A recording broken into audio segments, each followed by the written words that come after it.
শুভ নীলষষ্ঠী উপলক্ষে আমার সকল বন্ধুদের জানাই আন্তরিক শুভেচ্ছা ও ভালোবাসা। সকল মায়ের মনস্কামনা ভোলে বাবা আজ দুহাত ভরে আশীর্বাদ দিয়ে পূরণ করুন। সকলের সন্তানকে সুস্থ রাখুন, ভালো রাখুন। খুব ছোটোবেলার কথা মনে পড়ে গেল।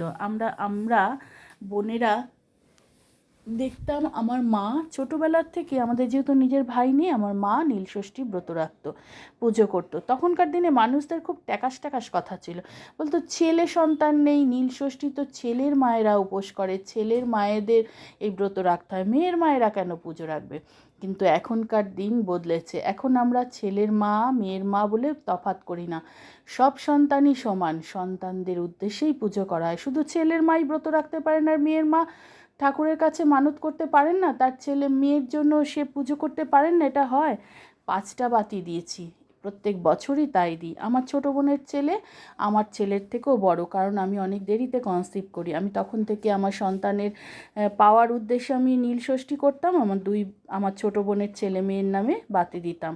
আমার বড় বোনের ছেলে আমার ছেলের থেকে ছোটো, ওর নামেও বাতি দিই। আমার ছেলের নামে তো বাতি দেবই আমি।